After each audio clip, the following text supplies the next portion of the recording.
नमस्कार दोस्तों। आज हम अपनी ज्योमेट्री की अगली क्लास के बारे में पढ़ेंगे। पिछली क्लास में हमने ज्योमेट्री में जो ट्राइंगल्स हैं, ट्राइंगल्स के बारे में पढ़ा था, इनकी प्रॉपर्टीज के बारे में पढ़ा था कि सेंटर क्या होता है, सेंट्रोइड क्या होता है, इन सेंटर, ऑर्थो सेंटर, ये सारे टाइप के जो सेंटर थे पिछली बेसिक्स क्लास में हम कंप्लीट कर चुके हैं। आज इस क्लास के हमें पीवाई क्यूज करना है। तो चलिए बढ़ते हैं क्वेश्चन। तो अगर आपने पिछली क्लास नहीं देखी है तो पिछली क्लास जरूर देखिए, क्योंकि उस पर बेस्ड ही आज के सारे क्वेश्चन रहेंगे। ठीक। सबसे पहला क्वेश्चन है, और आपने जो अगर पिछली क्लास में कंसेप्ट क्लियर नहीं है तो थोड़ा थोड़ा हम यहाँ भी बताते जाएंगे, लेकिन उचित रहेगा कि आप पिछली क्लास में जाकर वो वाले वीडियो जरूर देखें। ट्राइंगल एबीसी की मीडियन मध्यकाएं ADBECF। ट्राइंगल एबीसी है हमारा, ठीक, जिसमें इनकी मीडियंस हैं, मध्यकाएं हैं। एक ट्राइंगल बना लेते हैं। ट्राइंगल हो गया एबीसी। एबीसी की जो मीडियंस हैं, मध्यकाएं हैं, ADBECG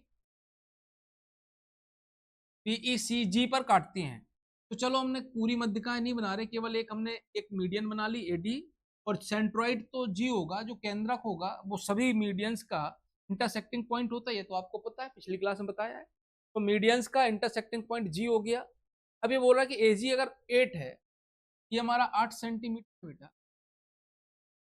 तो पूछ रहा है कि जीडी क्या होगा। नीचे वाला पूछा है कि नीचे वाला जीडी, ये वाला हिस्सा, इसकी लेंथ क्या होगी। तो पीछे की क्लास में आपने ध्यान रखा होगा, पढ़ा होगा, वो हो सकता है रिवाइज भी किया हो। एजी और जीडी है जो सेंट्रॉइड है, वो मीडियंस को 2:1 के रेशियो में डिवाइड करता है। सेंट्रॉइड मीडियन को 2:1 के रेशियो में डिवाइड करता है। यानी जो 2x वाला पार्ट है हमारा, ये हमारा होगा वर्टेक्स की ओर, शीर्ष की ओर। और 1x जो होगा वो होगा हमारा साइड की ओर। मतलब एजी अगर हमारा 2x है, एजी अगर हमारा 2x है, 2x अगर 8 है, तो 1x की वैल्यू कितनी होगी, 4 सेंटीमीटर। तो जीडी की वैल्यू हमारी 4 सेंटीमीटर हो जाएगी। ये सभी के सभी क्वेश्चंस जो होंगे वो कंसेप्ट क्लियर होने पर ही आपसे बनेंगे। तो कंसेप्ट अगर आपके क्लियर नहीं है तो एक बार वीडियो जरूर देखिए, और आगे बढ़ने से पहले चैनल को सब्सक्राइब आप करना ना भूलें। ट्राइंगल एबीसी में जी सेंटर है, सेंट्रॉइड है, केंद्रक है। सेंट्रॉइड है तो हमने एक मीडियन भी बना ली, यहाँ ये जी बना लिया, ये सेंट्रॉइड है, केंद्रक है। एडी एक मीडियन है, माध्यिका बना ली हमने। यदि जीडी 5 सेंटीमीटर, नीचे वाला दिया है 5 सेंटीमीटर, तो एडी की लंबाई क्या होगी, नीचे का 5 है तो ऊपर का कितना होगा बेटा, 10। नीचे अगर 5 है तो ऊपर कितना होगा, 10 सेंटीमीटर होगा। जब 10 सेंटीमीटर होगा, पूरा एडी कितना हो गया, 10 और 5 15 सेंटीमीटर होगा। तो पूरा एडी की लंबाई कितनी हो जाएगी बेटा, 15 सेंटीमीटर। ये बहुत ही बेसिक से क्वेश्चन हैं, लेकिन अगर आपको कंसेप्ट क्लियर है तो ही बनेंगे, अदरवाइज ये क्वेश्चन आपसे नहीं बनने वाले। ठीक, चलिए आगे बढ़ते हैं हम। एक त्रिभुज के वर्टेक्स, शीर्षों के निर्देशांक, कोऑर्डिनेट ज्योमेट्री में भी इस चीज को हम पढ़ सकते थे, क्वेश्चन वहां भी डाल सकते थे, लेकिन इसका कंसेप्ट बहुत ही बेसिक सा, इसलिए हमने यहाँ पे रख लिया है। ये 2,3 इसके वर्टेक्स हैं, 8,6 इसके वर्टेक्स हैं, 5,12 इसके वर्टेक्स। तो बोल रहा है केंद्रक के निर्देशांक क्या होंगे। ये सेंट्रॉइड है हमारा, केंद्रक है, इसके कोऑर्डिनेट्स पूछे हैं इसने। तो केंद्रक के निर्देशांक मतलब बीच का नंबर कहलाए। ये सेंटर से सबसे बराबर दूरी पर बोले अगर हम केंद्रक है, तो यहाँ जब भी केंद्रक के निर्देशांक निकालना है, सेंट्रॉइड के निर्देशांक निकालना है, अगर 3 पॉइंट है मतलब एवरेज, सेंट्रॉइड के कोऑर्डिनेट्स अगर निकालना तो इसका मतलब हो गया एवरेज हो गया। अभी कितने पॉइंट है देखो, एक्स में 2, 10, 5, 15। अभी एक्स की वैल्यू जोड़ो, एक्स की वैल्यू कितनी हो गई, 15। कितने नंबर आपने यूज किए, 3, तो इनका एवरेज कर दिया। वाई की वैल्यू जोड़ो, 3, 6, 9, 12, 21, एवरेज निकाल दिया। ये हो गया 5,7।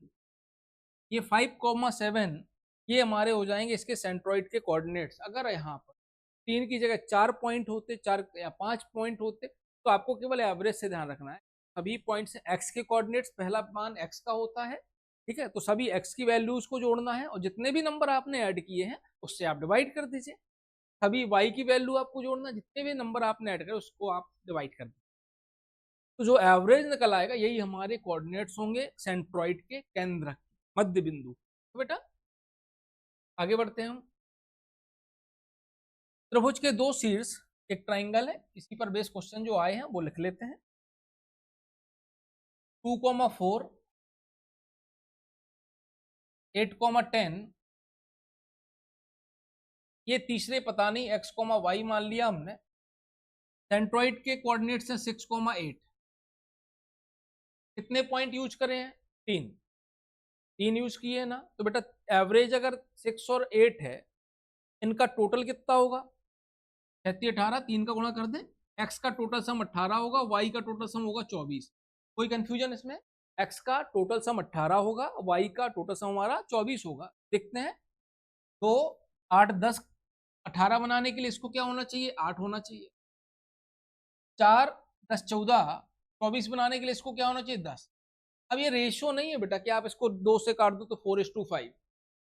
ठीक है, ये रेशियो नहीं है। हो सकता है 4:5 का ऑप्शन होता, तो रेशियो नहीं है। ये कोऑर्डिनेट्स जो आएंगे वही आंसर होगा। अगर 8 और 10 है तो 8 ही 10 ही होगा। इसको काट के आप छोटा नहीं कर सकते। तो आंसर हमारा 8,10 ये हमारा क्या हो जाएगा? कोऑर्डिनेट्स हो जाएंगे, जो बचा हुआ पॉइंट है उसके। तो एवरेज का मतलब था कि अगर 3 नंबरों का एवरेज 6 और 8 है तो इनका सम कितना होगा? इंटू 3 कर दिया हमने, तो 18 और 24 हो गया। अब देखो पहला पहला यानी x की वैल्यू का टोटल सम आपका 18 होना चाहिए और y की वैल्यू का टोटल सम कितना होना चाहिए? 24 होना चाहिए। तो x का 18 बनाने के लिए देखो 8 और 2 10 में 8 कम था, जोड़ दिया। 4 और 10 14 में से 10 कम था, 24 बनाने के लिए। तो 8,10 हमारे क्या हो गए? कोऑर्डिनेट्स हो गए। आगे बढ़ते हैं।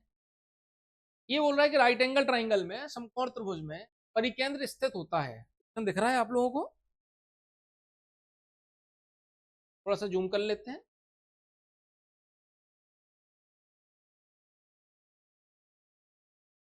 ठीक है ना। ये बोल रहा राइट एंगल ट्राइंगल समकोण त्रिभुज में सरकम सेंटर कहाँ होगा, ये पूछा है। तो सरकम सेंटर की बात करें, परिकेंद्र की बात करें अगर हम, एक हमारा इक्विलेटरल ट्राइंगल होता है। ठीक, सॉरी इक्विलेटर का एक्यूट एंगल ट्राइंगल, न्यून कोण त्रिभुज में बात कर रहा हूँ। सरकम सेंटर बनता है परपेंडिकुलर बाइसेक्टर से, लंब समद्विभाजकों से। एक्यूट एंगल ट्राइंगल में कहाँ बनेगा? ट्राइंगल के अंदर बनेगा। राइट एंगल ट्राइंगल में सरकम सेंटर बनता है हाइपोटेनियस के मिड पॉइंट पर। बहुत बेसिक सी चीज है, पीछे हम बताए हैं। ठीक, तो एक्यूट एंगल ट्राइंगल में सरकम सेंटर बनता है ट्राइंगल के अंदर। ऑब्ट्यूज राइट एंगल ट्राइंगल में सरकम सेंटर परिकेंद्र बनता है हमारा हाइपोटेनियस यानी कर्ण के मध्य बिंदु पर। और जहां ऑब्ट्यूज एंगल ट्राइंगल आ जाए, अब इसमें बोल रहा है परपेंडिकुलर बाइसेक्टर। इस पर लंब डाला, ये बन गया। इस पर लंब डाला, ये बन गया। इस पर लंब डाला, ये बन गया। तो ये हमारा बनेगा सरकम सेंटर, यानी हाइपोटेनियस कर्ण की भुजा के ऊपरी भाग पर। ठीक है, थोड़ा सा डिस्टेंस पर लेकिन ऊपरी स्वाइप पर। तो ये, और ऐसा भी बोल सकते हैं कि आउटसाइडर बनेगा, ट्राइंगल के बाहर बनेगा। तो देखते हैं ऑप्शन में क्या बोल रहा है। समकोण वाले शीर्ष पर नहीं बनेगा, कर्ण के मध्य बिंदु पर नहीं बनेगा, त्रिभुज के अंदर भी नहीं बनेगा, त्रिभुज के बाहर। तो आंसर क्या हो जाएगा हमारा? ट्राइंगल के बाहर बनेगा। क्या बोलते हैं? Acute angle, obtuse angle triangle में सरकम सेंटर हमारा बनेगा किसके? ट्राइंगल के बाहर। बढ़े आगे बेटा। तो बहुत ही बेसिक से क्वेश्चंस हैं ये सारे, आप ये करना है बेटा। चलो क्वेश्चन करो अगला। समकोण त्रिभुज का कर्ण 26 सेंटीमीटर है। एक राइट एंगल ट्राइंगल का कर्ण हाइपोटेनियस 26 सेंटीमीटर, तो इसकी सरकम रेडियस क्या होगी? अभी के अभी बताया है। राइट एंगल ट्राइंगल में, राइट एंगल ट्राइंगल में जो सरकम सेंटर होता है वो हाइपोटेनियस के मिड पॉइंट पर होता है। कर्ण हमारा 26 सेंटीमीटर है, तो इसकी परित्रिज्या सरकम रेडियस hy2 कर्ण का आधा होगा। कैपिटल आर जो होता है हमारा hy2 यानी 26/2 यानी 13 सेंटीमीटर। ये वो बेसिक से क्वेश्चन है जो केवल कंसेप्ट पर आधारित है, और ये क्वेश्चन बहुत बार पूछे जाते हैं, लेकिन आपके कंसेप्ट क्लियर ना होने से ये क्वेश्चन बेटा। ये कर्ण का आधा समकोण त्रिभुज राइट एंगल ट्राइंगल में हाइपोटेनियस 26 सेंटीमीटर, तो इसका हाफ 13 सेंटीमीटर हमारी सरकम रेडियस होगी, तो हमारा क्या हो गया? आंसर हो गया। आगे बढ़ते हैं हम। राइट एंगल ट्राइंगल की भुजाएं 5, 12, 13 सेंटीमीटर। देखो थोड़ा सा और घुमाने के लिए इसने बोल दिया कि इसकी जो साइड्स हैं 5, 12 और 13 सेंटीमीटर, इसकी सरकम रेडियस क्या होगी? सरकम रेडियस आपको पता है बेटा कि सरकम रेडियस हाइपोटेनियस का आधा यानी 13 का आधा 6.5 सेंटीमीटर आपकी सरकम रेडियस हो जाएगी। ठीक है, कोई कंफ्यूजन इसमें?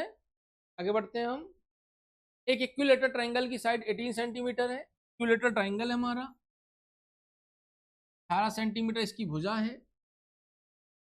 इन रेडियस निकालना है, तो इन रेडियस हमारी क्या होती है? a बाई 2√3, a का मान 8/2√3, 2 से कट गया 4/√3। ऑप्शन में क्या है, इन रेडियस ज्ञात कीजिए।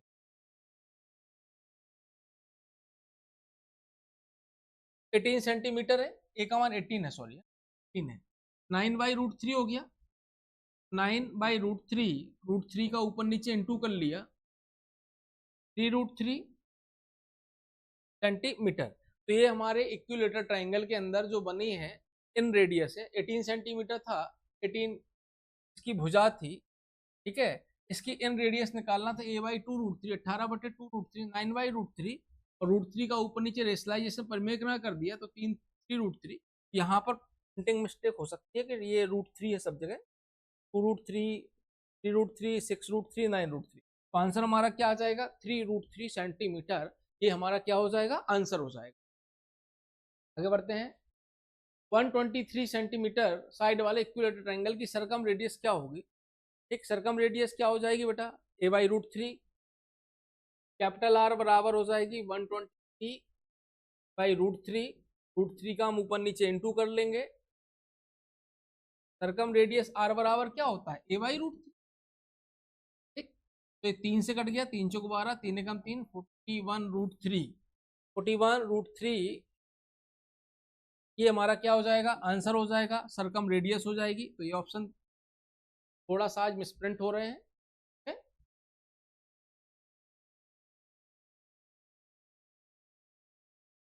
चलिए ये समझ में आ गया आपको। तो ये जो सरकम रेडियस है, सरकम रेडियस इक्विलेटर ट्राइंगल में जो बनेगी वो बनेगी a/√3। आगे बढ़ते हैं। इक्विलेटर ट्राइंगल के लिए सरकम रेडियस 10 सेंटीमीटर है, इक्विलेटर ट्राइंगल है, सरकम रेडियस मतलब ये वाली बात कर रहा है, ये 10 सेंटीमीटर। तो यहाँ पर हम बात करेंगे ये 5 सेंटीमीटर होगी, यानी ट्राइंगल की पूरी हाइट कितनी हो गई बेटा, 15 सेंटीमीटर। तो इक्विलेटरल ट्राइंगल में समबाहु त्रिभुज कैपिटल आर और स्मॉल आर में रेशियो 2:1 का होता है। बाहर की रेडियस अगर 10 है तो अंदर की रेडियस 5 होगी, यानी पूरी हाइट हमारी कितनी होगी, 15 सेंटीमीटर। तो इन रेडियस पूछा है, इसमें डायरेक्ट बता देंगे 5 सेंटीमीटर, आधा 5 सेंटीमीटर। चलिए आगे बढ़ते हैं। एक ट्राइंगल का एरिया, अब इसने ट्राइंगल का नाम लिया है और पीछे हम 2-3 बार इक्विलेटर ट्राइंगल पढ़ चुके हैं, तो इसका मतलब ये बिल्कुल भी नहीं बेटा कि आप इसको भी इक्विलेटर ट्राइंगल मान लो। तो क्वेश्चन, हर क्वेश्चन नए सिरे से शुरू करना है, जो उसमें इन्फॉर्मेशन दी है वही आपको मानना है, अपने आप से कुछ भी नहीं मानना। यहाँ बोला इक्विलेटर ट्राइंगल का एरिया 84 है, यानी डेल की वैल्यू दी है 84 स्क्वायर सेंटीमीटर। अर्ध परिमाप सेमी पेरीमीटर दिया एस, कितना दिया 14 सेंटीमीटर। इन रेडियस ज्ञात करना है, तो आर बराबर, स्मॉल आर बराबर होता है del upon s, small r बराबर क्या होता है, डेल अपॉन एस। यानी आपको विद इन अ सेकंड ये याद आना चाहिए कि ये जो हमें डाटा दिया है इसके बेस पर हम क्या फॉर्मूला बना सकते हैं। तो स्मॉल आर बराबर होता है डेल अपॉन एस, तो स्मॉल आर डेल हमारा 84 है, एस का मान 14 दिया है, 6 सेंटीमीटर हमारी क्या हो जाएगी, इन रेडियस हो जाएगी, अंतःवृत्त की क्या हो जाएगी बेटा, त्रिज्या हो जाएगी। ठीक है, समझ में आया। ये सारी चीजें आपके कंसेप्चुअल हैं, कंसेप्ट पिछले की क्लास में बना चुके हैं, जो भी कंसेप्ट की क्लास देखना चाहे तो पीछे देख सकते हैं। राइट एंगल ट्राइंगल की परपेंडिकुलर साइड्स, ये राइट एंगल ट्राइंगल हो गया, 9, 12, तो 9, 12 के बाद क्या हो गया, 3, 4, 5, 15 सेंटीमीटर। डेट आपको याद रखना चाहिए कि 9 है, 12 है, तो इनका रेशियो 3 है, 4 है, 3, 4 के बाद 5 आता है, तो 3, 3, तो ये भी 3 होगा, 15 सेंटीमीटर इसका क्या हो गया, हाइपोटेनियस हो गया, कर्ण हो गया। ठीक है ना। तो इसमें इन रेडियस ज्ञात करना है, अंतःवृत्त की त्रिज्या ज्ञात करना है। ठीक है, तो small r plus capital R बराबर होता है बेस प्लस परपेंडिकुलर बाई 2। एक फॉर्मूला है हमारा, स्मॉल आर और कैपिटल आर निकालना है आपको, तो बेस प्लस परपेंडिकुलर बाई 2 कर देंगे, या फिर स्मॉल आर निकालना है तो हम लिखेंगे base plus perpendicular minus hypotenuse by 2, ये भी लिख सकते हो आप डायरेक्ट। ठीक है, तो ये बना कैसे, तो कैपिटल आर बराबर होता है h/2। देखो इसमें से जब इसको घटाएंगे तो स्मॉल आर बचेगा, बेस परपेंडिकुलर में से हाइपोटेनियस चला जाएगा, तो 12, 9, 21, 21 में से 15 गया 6, 6/2, यानी 3 सेंटीमीटर इसकी क्या हो जाएगी बेटा, स्मॉल आर हो जाएगी। तो राइट एंगल ट्राइंगल में स्मॉल आर यानी इन सर्किल की रेडियस जब आपको निकालना है तो हम बोलेंगे base plus perpendicular minus hypotenuse by 2। ये डायरेक्ट हम इसमें से निकाल सकते हैं। ठीक है, कोई कंफ्यूजन है तो आप हमें कमेंट कर सकते हैं। ठीक, आगे बढ़ते हैं। 10, 24, 26 सेंटीमीटर आपको समझ में आ गया होगा कि हमारा 5, 12, 13 का ट्रिपलेट है, यानी राइट एंगल हमारा ट्राइंगल हो गया। त्रिभुज में सरकम सेंटर, चलिए पहले तो हम एक ट्राइंगल बना लेते हैं। ये 10 हो गया, ये 24 हो गया, ये 26।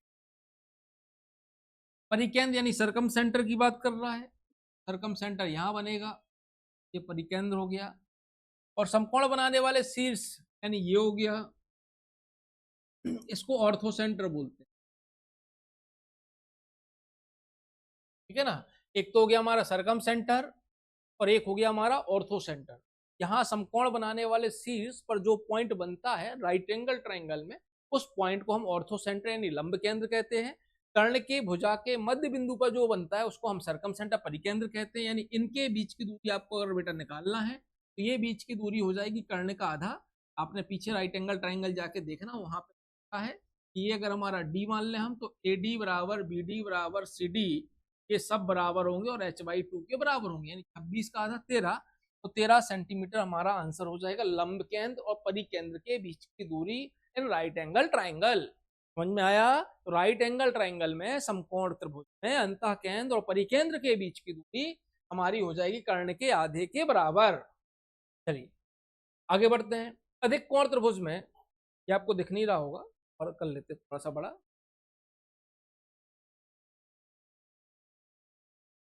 ऑब्ट्यूज एंगल ट्राइंगल में, अधिक कोण त्रिभुज में लंब केंद्र कहाँ होता है? तो हम ऑब्ट्यूज एंगल ट्राइंगल बनाते हैं पहले। तो ये हमारा अधिक कोण त्रिभुज हो गया, यहां पर बनता है, सही है ना? क्या हो गया बेटा? अधिक कोण त्रिभुज। और डिटेलिंग कर लेते हैं। ये ए बी और सी। अब बात कर रहे हैं लंब केंद्र ऑर्थो सेंटर बनता है परपेंडिकुलर बाइसेक्टर से, एल्टीट्यूड से, सॉरी। ठीक है ना, ऑर्थो सेंटर किससे बनेगा? एल्टीट्यूड से, शीर्ष लंब से बनेगा। तो ये हमारा वर्टिक्स है, शीर्ष है, इससे हमें लंब डालना है इस वाली भुजा पर, तो बी सी बी पर डालेंगे, सी बी को आगे बढ़ाया, ये परपेंडिकुलर आ गया। पॉइंट सी से हमें परपेंडिकुलर डालना है ए बी पर, तो ए बी को आगे बढ़ाया, ये परपेंडिकुलर हो गया। यानी ये जब दोनों जगह इंटरसेक्टिंग ये निकला, तो क्या ये ट्राइंगल के बाहर है, ऑब्ट्यूज एंगल के पीछे है? तो यहां से अब आप ऑप्शन देखेंगे कि क्या हमें लगाना चाहिए। सबसे पहले बोला त्रिभुज के अंदर, तो नहीं, बाहर बनेगा। त्रिभुज के बाहर, ये आंसर हो गया। किसी भी शीर्ष पर नहीं बनेगा, भुजा के मध्य बिंदु पर बिल्कुल नहीं बनेगा। अगर हम आपसे पूछें कि कोई एक ऐसे पॉइंट का नाम बताइए तो ट्राइंगल की साइड्स के किसी एक साइड के मिड पॉइंट पर बनता है, तो भुज की भुजा के मध्य बिंदु पर केवल एक ही पॉइंट बनता है, वो सरकम सेंटर होता है, वो राइट एंगल ट्राइंगल में होता है, कर्ण के मध्य बिंदु पर बनता है। इसके अलावा कोई भी पॉइंट जो है भुजा पर नहीं बनता। ठीक है, अगर एक पॉइंट की बात करें हम आपसे, फिर से एक क्वेश्चन है कि एक ऐसे पॉइंट के बारे में बात करिए, ऐसे केंद्र सेंटर की बताइए जो हमारे किसी एक वर्टेक्स पर बनता है, तो that is only ortho centre, लंब केंद्र है जो हमारे समकोण बनाने वाले शीर्ष पर बनता है और केवल राइट एंगल ट्राइंगल में ही बनता है। ठीक, तो दो एक फिक्स सेंटर है हमारे, एक तो सरकम सेंटर हो गया, एक ऑर्थो सेंटर हो गया। सरकम सेंटर भुजा पर बन जाता है, ऑर्थो सेंटर हमारे सेंटर पर केंद्र सॉरी वर्टेक्स पर, शीर्ष पर बनता है। ठीक है, तो ये दो पॉइंट के अलावा कोई भी पॉइंट हमारे, ये दो पॉइंट के अलावा कोई भी दो पॉइंट हमारे कभी भी ट्राइंगल की सरकमफ्रेंस परिधि पर नहीं बनते। चलिए आगे बढ़ते हैं हम। राइट एंगल ट्राइंगल एबीसी, अब भी बात करी हमने कि जो राइट एंगल ट्राइंगल है एबीसी है, अगर 90 डिग्री है तो ऑर्थो सेंटर इसका कहाँ बनेगा? ये समकोण बनाने वाले शीर्ष पर बनेगा। ठीक है, एबीसी बी 90 डिग्री है, तो फिर बी पर ही हमारा ऑर्थो सेंटर होगा, आंसर हो जाएगा बी। ठीक है, ये बात समझ में आ गई? तो बहुत बेसिक से कंसेप्ट हैं, अगर आपके कंसेप्ट क्लियर हैं तो आपको क्वेश्चन बहुत ही इजीली तरीके से बन जाएगा। अदरवाइज आप तुक्के ही लगाते रहोगे और समझ में नहीं आएगा कि आप कर क्या रहे हो। न्यून कोण त्रिभुज में एक्यूट एंगल ट्राइंगल में कौन सा पॉइंट त्रिभुज के अंदर स्थित है? एक्यूट एंगल ट्राइंगल में कौन सा पॉइंट ट्राइंगल के अंदर स्थित है, ये आपको बताना है। एक्यूट एंगल ट्राइंगल में, चलिए और कर लेते हैं एक बार जूम, आपको नहीं दिख रहा है अगर तो।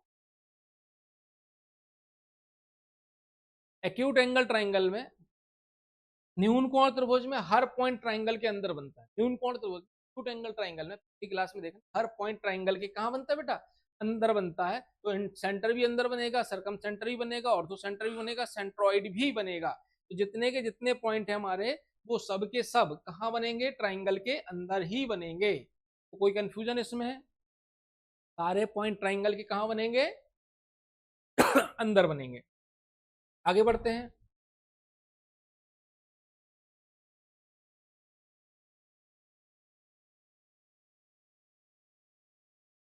Which one of the following is always situated inside a triangle irrespective of the type of triangle? त्रिभुज के प्रकार से स्वतंत्र निम्न में से कौन सा बिंदु हमेशा त्रिभुज के अंदर रहे? ठीक, त्रिभुज के प्रकार से भिन्न का मतलब है हम ट्राइंगल की साइड टाइप चेंज कर सकते हैं, मतलब एक्यूट एंगल ले सकते हैं, या राइट एंगल ले सकते हैं, या ऑब्ट्यूज ले सकते हैं। कोई भी कंडीशन हो, चाहे एक्यूट हो, चाहे ऑब्ट्यूज हो, चाहे राइट एंगल हो, समकोण त्रिभुज हो, किसी भी कंडीशन में ट्राइंगल के अंदर बनने वाले पॉइंट का नाम बताइए। तो ऑर्थो सेंटर और सरकम सेंटर आपको पता चल गया कि जैसे जैसे हमारा ट्राइंगल के टाइप चेंज होगा, एक्यूट होगा तो अंदर बनेंगे, और राइट एंगल होगा तो ट्राइंगल की बॉडी पर बनेंगे, और ऑब्ट्यूज होगा तो ट्राइंगल से बाहर बन जाएंगे। लेकिन इन सेंटर और सेंट्रॉइड, अंता केंद्र और केंद्रक एक ऐसे पॉइंट है, इंता केंद्र और इन सेंटर और सेंट्रॉइड, ये सी वाला ऑप्शन बेटा, ये हमारा ऐसा पॉइंट है जहां पर ट्राइंगल कोई भी आप ले लो, कोई भी ट्राइंगल ले लो, ये कभी भी ट्राइंगल के बाहर नहीं बनते। फिर आपके मन में आ रहा होगा कि हम इन सेंटर को बाहर तो बना सकते हैं। ये ट्राइंगल अगर है हमारा,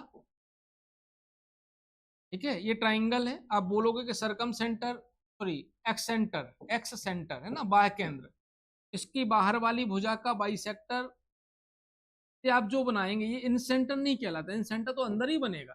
एक्स सेंटर होता है, बाह्य केंद्र होता है ना, ये बाह्य केंद्र कहलाता है, इन सेंटर नहीं कहलाता। इन सेंटर तो केवल यही बनेगा, एंगल बाइसेक्टर से बनेगा, इंटीरियर एंगल के एंगल बाइसेक्टर से। तो ट्राइंगल की कोई भी कंडीशन के लिए इन सेंटर और सेंट्रॉइड ही केवल दो ऐसे पॉइंट जो हमेशा ऑलवेज ट्राइंगल के अंदर बनते हैं। चलिए आगे बढ़ते हैं हम। एबीसी में ए से खींची गई मीडियन की लेंथ 10 सेंटीमीटर है। चलिए ठीक, ट्राइंगल हमारा एबीसी हो गया, ए से खींची गई मीडियन एडी हो गई, की लेंथ हमारी क्या हो गई 10 सेंटीमीटर। सी केंद्रक है, ये सेंट्रॉइड हो गया। तो क्षेत्रफलों का अनुपात ज्ञात कीजिए।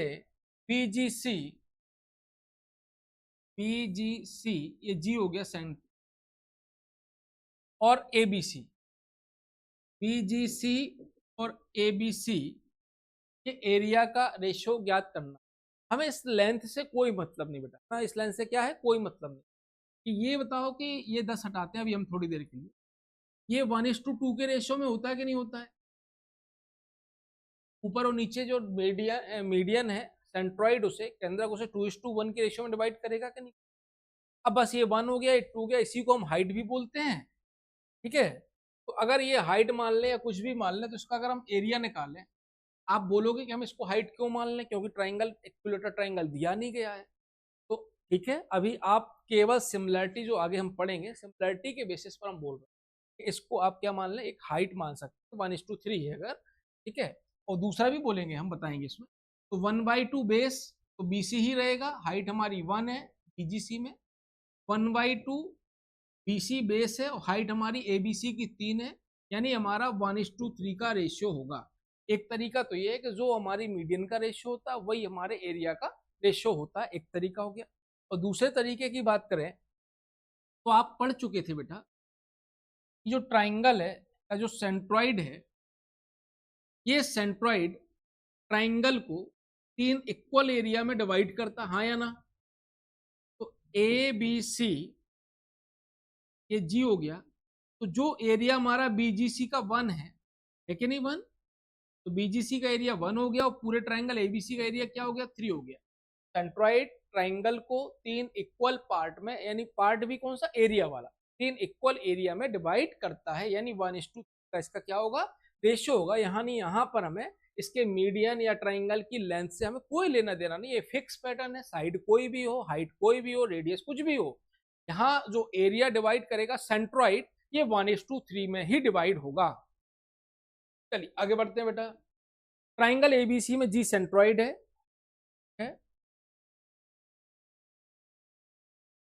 ये हमने क्या मान लिया, जी सेंट्रॉइड है एबीसी में। एजीसी का एरिया, एजीसी का एरिया 28 दिया है। देखो ये भी 28 होगा, ये भी 28 होगा, ये लाइन हमने बना ली अपने तरफ, ठीक है। सेंट्रॉइड से जो अकेला वर्टेक्स बचा था उसको हमने बना लिया, और यहाँ जब हमने बना लिया तो ये जो तीन ट्राइंगल बन गए, तीनों के एरिया कैसे होंगे, 28 28 28 होंगे। पूरे ट्राइंगल का एरिया कितना होगा, 28 स्क्वायर सेंटीमीटर। ये बहुत ही बेसिक से क्वेश्चन है, आपको पढ़ना जरूरी है बेटा, ठीक है। हो सकता है आपको बहुत दूसरे लोग ना पढ़ाएं, तो यहाँ आपको पढ़ना जरूरी है। एक ट्राइंगल की तीनों मीडियंस उसे 6 छोटे ट्राइंगलों में डिवाइड करती है। एक ट्राइंगल है, मीडियन है, 6 छोटे ट्राइंगल में डिवाइड करती है। यदि मूल त्रिभुज का क्षेत्रफल, ओरिजिनल ट्राइंगल का एरिया 96 है, आपको समझाया था कि मीडियन ट्राइंगल में जितने अंदर ट्राइंगल बनाएंगी, मीडियंस हैं, माध्यिकाएं हैं, किसी भी ट्राइंगल के अंदर जितने ट्राइंगल बनाएंगे वो सभी ट्राइंगल्स एरिया में आपस में कैसे होंगे, बराबर होंगे। तो सभी ट्राइंगल्स एरिया में आपस में बराबर होंगे, यानी 96 को 6 में डिवाइड कर दें, 16 6 96, 16 तक पहाड़े तो आनी चाहिए बेटा आपको। तो हर एक ट्राइंगल का एरिया कितना हो जाएगा, 3 स्क्वायर सेंटीमीटर, यानी छोटे बने अंदर जो ट्राइंगल बने हैं उनमें से हर एक का एरिया 16 स्क्वायर सेंटीमीटर आपका हो जाएगा, ठीक है। चलिए आगे बढ़ते हैं हम। ट्राइंगल एबीसी में एडी एक मीडियन है, सी सेंट्रॉइड है। देखो क्या दिया है इसने, माइनस दिया है ना, करते हैं समझते हैं।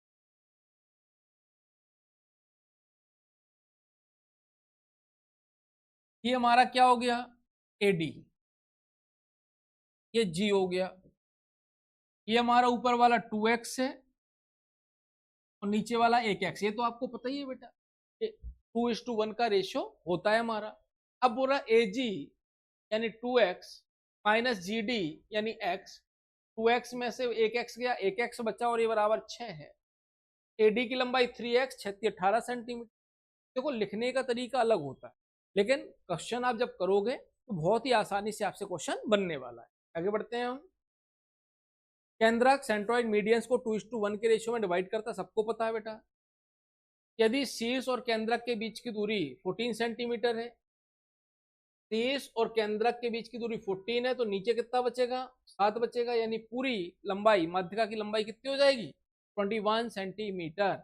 ऐसे क्वेश्चंस आपके बिल्कुल एग्जाम में देखने को मिलते हैं। आप बोलोगे ऐसे क्वेश्चन आते ही नहीं होंगे, लेकिन ऐसे क्वेश्चन आते हैं बेटा, तभी तो हम 15 मिनट में 25 क्वेश्चन कर पाएंगे। 2 से 4 क्वेश्चन भी अगर ऐसे आ गए तो 2 से जो हमारा 2 मिनट का टाइम है 3 से 4 क्वेश्चन का, वो तो बचेगा, वो कहीं और हम यूटिलाइज कर लेंगे।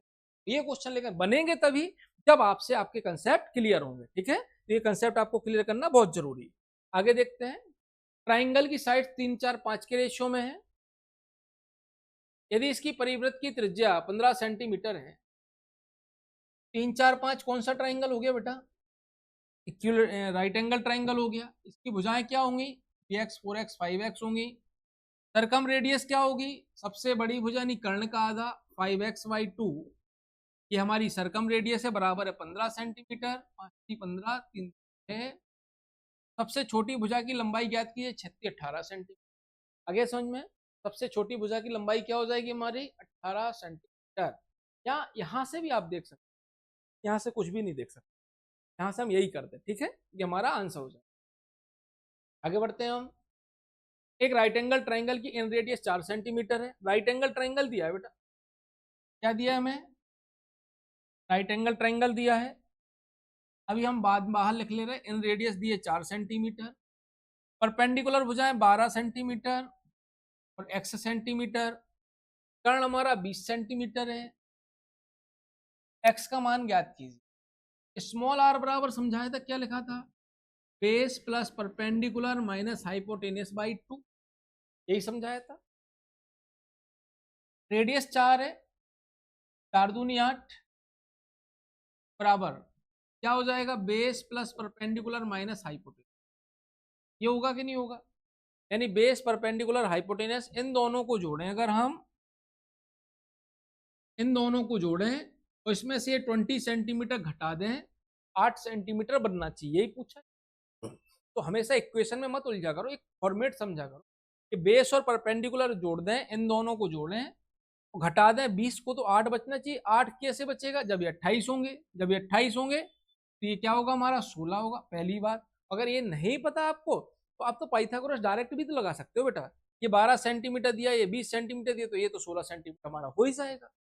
एक्स का मान ज्ञात करना 16 सेंटीमीटर, यानी कभी कभी हम ऐसे ही उलझ जाते हैं कि जो हमें करना भी नहीं है। आपको 12 सेंटीमीटर दिया है, 20 दिया है, राइट एंगल ट्राइंगल दिया है, तो आप पाइथागोरस का ट्रिपलेट यूज क्यों नहीं किए।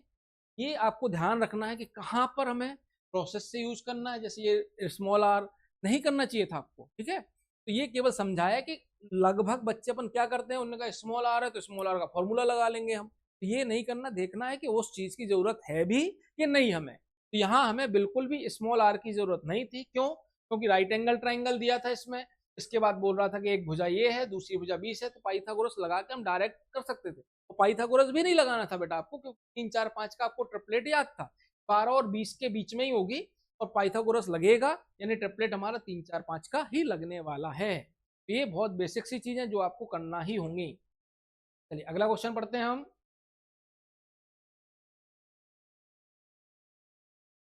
एक अधिक कोण त्रिभुज में ऑब्ट्यूज एंगल ट्राइंगल में कौन सा सेंटर निश्चित रूप से ट्राइंगल के बाहर होगा।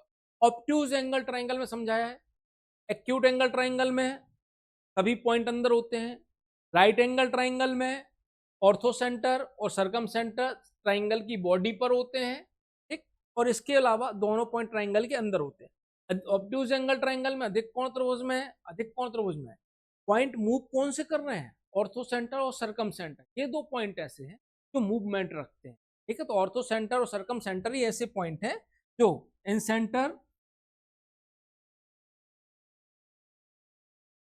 तो एक अधिक कोण त्रिभुज में कौन से केंद्र निश्चित रूप से ट्राइंगल के बाहर स्थित होते हैं, ऑर्थो सेंटर और सरकम सेंटर। तो ऑप्शन तो यहाँ दिख ही नहीं रहे ऐसा कुछ भी हमें, ठीक है। तो ये दो पॉइंट है हमारे, ऑप्शन गलत हो सकता है, गलत हो ये।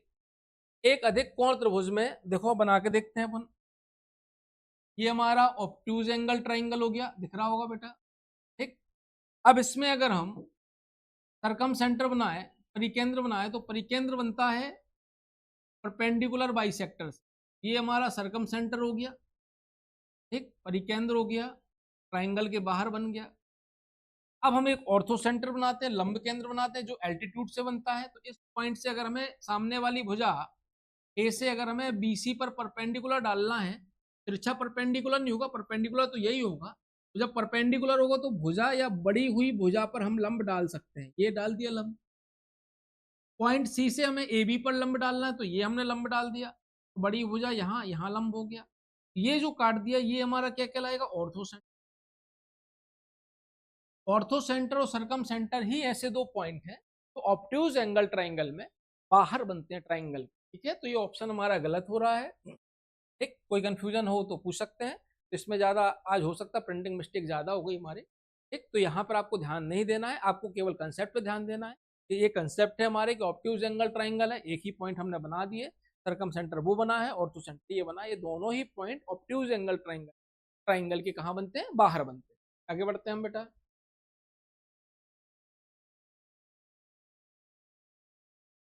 अधिक कोण त्रिभुज में परिकेंद्र कहाँ बनता है, अभी पढ़ा है हमने, ट्राइंगल के बाहर बनता है। अधिक कोण त्रिभुज में आउटसाइड, ये लिखा है ना आउटसाइड, परिकेंद्र सरकम सेंटर कहाँ बनेगा, ट्राइंगल के बाहर बनेगा। ये आगे बढ़ते हैं फिर से। इक्विलेटरल ट्राइंगल में केंद्रक और परिकेंद्र के बीच की दूरी क्या है, हम बात कर रहे हैं इक्विलेटरल ट्राइंगल की, समबाहु त्रिभुज की। इक्विलेटरल ट्राइंगल समबाहु त्रिभुज में ये पॉइंट जो है, यही पॉइंट हमारा इन सेंटर कहलाएगा, अंतः केंद्र। यही पॉइंट हमारा ऑर्थो सेंटर कहलाएगा, लंब केंद्र। यही पॉइंट हमारा सरकम सेंटर कहलाएगा, परिकेंद्र। तो यही पॉइंट हमारा सेंट्रोइड कहलाएगा, केंद्र। क्यों कहलाएगा, क्यों कहलाएगा, इसकी रीजन ये पॉइंट इसलिए कहलाएगा क्योंकि यहाँ तीनों भुजाएं आपस में कैसी हैं बेटा, बराबर है। जब तीनों भुजाएं आपस में बराबर हैं तो यहां से जो हम मीडियन बनाएंगे, ये मीडियन बनी है। ट्राइंगल की वीडियो में आप जाके देख सकते हैं, ये सारी चीजें डिटेल में बताई है वहां पर। ये जो हम मीडियन बनाएंगे, यही मीडियन हमारी, ये मीडियन भी है, ये हमारी एल्टीट्यूड भी है, ये हमारी एंगल बाइसेक्टर भी है, और ये हमारी परपेंडिकुलर बाइसेक्टर। तो चारों लाइन यही लाइन है, तो चारों पॉइंट जो बनेंगे वो एक ही पॉइंट पर बनेंगे। और चारों पॉइंट एक ही पॉइंट पर इसलिए नहीं बन रहा कि ये दोनों बराबर है, चारों पॉइंट एक ही पॉइंट पर इसलिए बन रहा है कि ये दोनों यानी तीनों भुजाएं बराबर है। तो यहां से भी जो पॉइंट इंटरसेक्ट करेगा तो वो भी एक ही होगा। तो इक्विलेटरल ट्राइंगल में, समबाहु त्रिभुज में, चारों के चारों पॉइंट सिंगल पॉइंट पर ही होते हैं। ये समझ में आ गया बेटा आपको? तो बोल रहा है कि परिकेंद्र और केंद्रक के बीच की दूरी सब जगह इसमें 0 ही होगी। कोई भी पॉइंट है इक्विलेटरल ट्राइंगल में, एक ही पॉइंट होते हैं, तो वहां उनके बीच की दूरी हमेशा क्या होगी, 0 ही होगी। ये आगे देखते हैं। एक त्रिभुज में दो भुजाएं 10 और 14 सेंटीमीटर है। एक ट्राइंगल है कि दो भुजाएं 10 और 14 सेंटीमीटर है। तीसरी भुजा पर माध्यिका 9 सेंटीमीटर है। ये मीडियन की लेंथ है 9 सेंटीमीटर। ये हमें पता नहीं क्या है, एक्स मान लिया हमने, ए मान लिया, ए दिया है। ए स्क्वायर का मान ज्ञात करना है।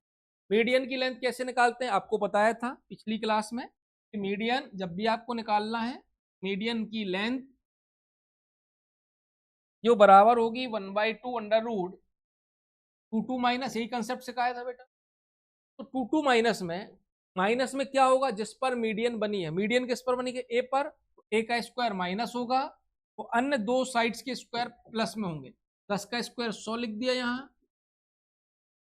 14 का स्क्वायर 196 लिख दिया यहाँ, मीडियन 9 लिख दिया हमने, 9 दूनी 18 यहाँ आएगा, तो यहाँ आएगा 18, हमारा ये हो गया 18 इक्वल टू रूट 200 प्लस इसको जोड़ो 200 200 400 392 हो गया ये,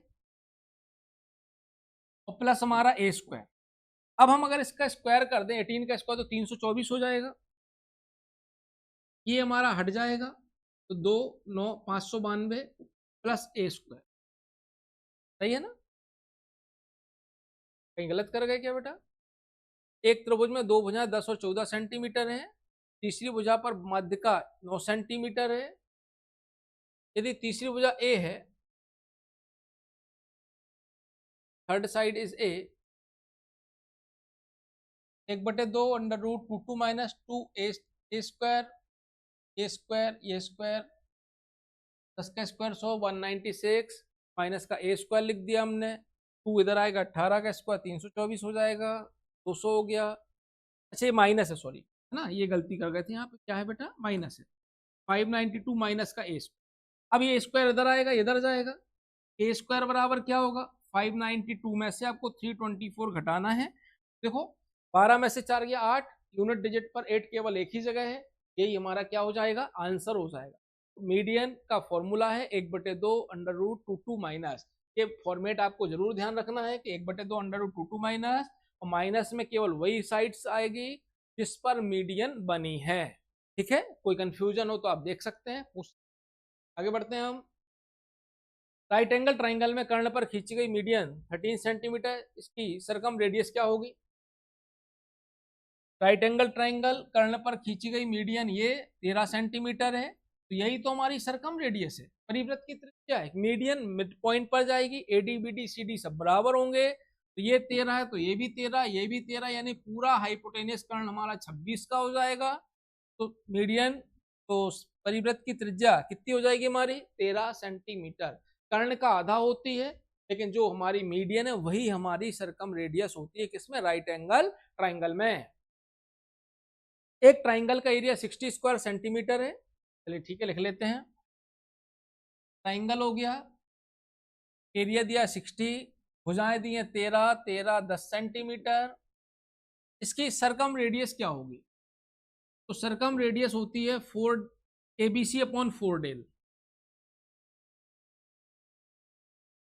जब आपको ट्राइंगल पता ना हो, भले यहाँ आइसोसेलेस ट्राइंगल आपको दिख रहा है, लेकिन स्पेशल केस हमारा राइट एंगल इक्विलेटरल ट्राइंगल का होता है, ये दो चीजें आपको नहीं दिख रही हैं, तो हम सरकम रेडियस निकालने के लिए यूज करेंगे ABC अपॉन 4 डेल का। ABC का मतलब है इनकी साइड्स को हमें इनटू में करना है। देखो ABC मतलब 13 इंटू 13 इंटू 10, 4 और डेल का मान दिया 60, या है ना, एरिया दिया डायरेक्ट, काटो इसको, 0 से 0 गया, 169/24, तो 169/24 स्क्वायर सेंटीमीटर ये हमारी हो जाएगी सरकम रेडियस किसी भी ट्राइंगल के लिए। तो ये जो फॉर्मेट है R बराबर ABC अपॉन 4 डेल, ये किसी भी ट्राइंगल में लगेगा, चाहे वो इक्विलेटरल ट्राइंगल हो, चाहे राइट एंगल ट्राइंगल हो, या कोई भी ट्राइंगल हो, सभी ट्राइंगल्स में कैपिटल R निकालने के लिए ABC अपॉन 4 डेल हम यूज कर सकते हैं। ठीक है बेटा, चलिए आगे बढ़ते हैं हम। तो इक्विलेटरल ट्राइंगल या कोई भी ट्राइंगल के लिए जो हमने सेंटर थे, 4 प्रकार के टाइप हमने पढ़े थे, सेंट्रॉइड, इन सेंटर, सर्कम सेंटर और ऑर्थो सेंटर, इन पर बेस्ड सारे क्वेश्चन हमने आज ऑलमोस्ट लगा लिए हैं। फिर भी अगर आपके कोई डाउट्स हैं तो आप हमें कमेंट कर सकते हैं। अगर वीडियो आपको अच्छा लगा हो, सिग्मा क्वांट चैनल को आप सब्सक्राइब कीजिए, अपने फ्रेंड्स के साथ इसको शेयर जरूर करें। धन्यवाद।